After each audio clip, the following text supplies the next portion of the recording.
Vikings do just enough to weather the storm against the New York Jets. Minnesota wins by a final score 27-22. Polar opposites were the two halves. At halftime, Vikings were up 20-6, plus 62 rushing yards, 7 of 11 on third downs. The Jets, they were 2 of 8 in that department.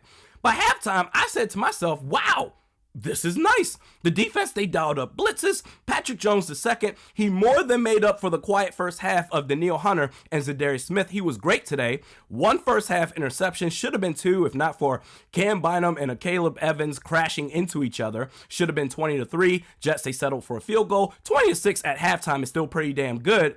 The run game, they carried this team. Dalvin Cook and Alexander Mattison, 100 yards, 2 touchdowns on 23 carries. The rushing attack was sharp. Kirk Cousins was not. Now, to be fair, to give him credit, the drive that resulted in the Alexander Mattison touchdown run, that same possession, Kirk Cousins had a big run for a first down, taking a pop to the shoulder in the process. That's as tough as it gets. That aside, 21 for 35, 173 yards, and a touchdown.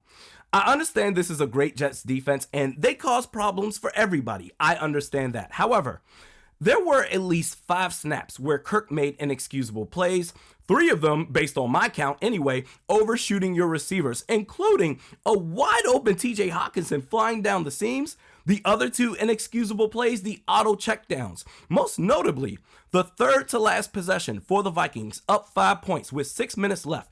Jets, they're making a charge with momentum here. They just scored a touchdown off of Mike White, the QB sneak. 3rd and 13. Kirk Cousins threw a weak-ass check down to TJ Hawkinson for 7 yards, punt.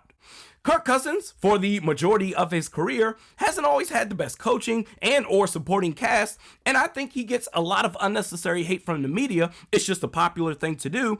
But in these situations, it's not about the play call, it's not about the defense, it's about your decision making. It's on you. That check down to Hawk was pathetic. And the sad part is, before the snap of that ball, I expected you to throw the check down.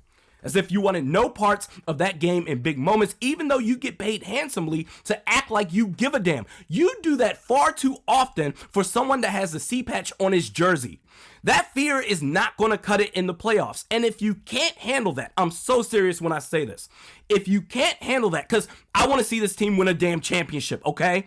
If you can't handle that, then in the offseason, waive your no trade clause and go somewhere.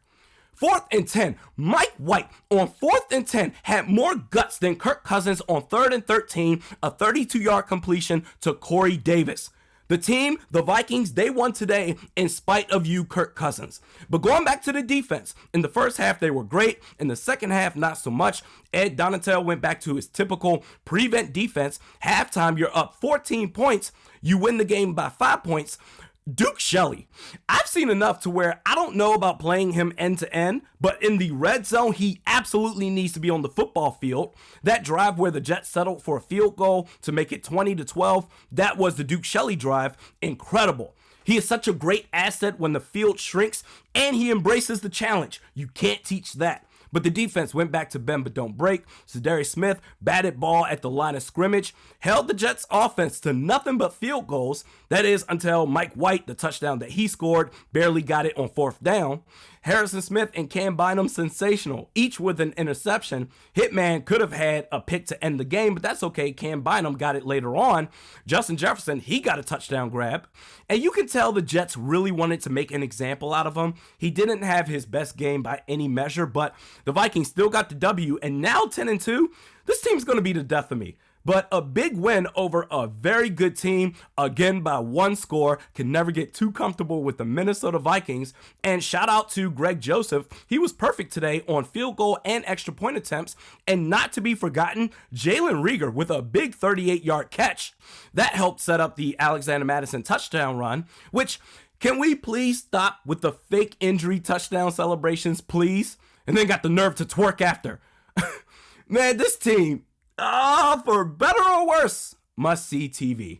Couldn't clinch the NFC North division today. That is because the Lions won. That's okay. We got Detroit next week. We're 10-2. I'm going to enjoy this win. Don't tell your health insurance provider that you're a Vikings fan. They may try to raise your payments. But 5 games left. The Giants are probably the only team I can see the Vikings losing to. There's a real possibility that they'll finish 14-3.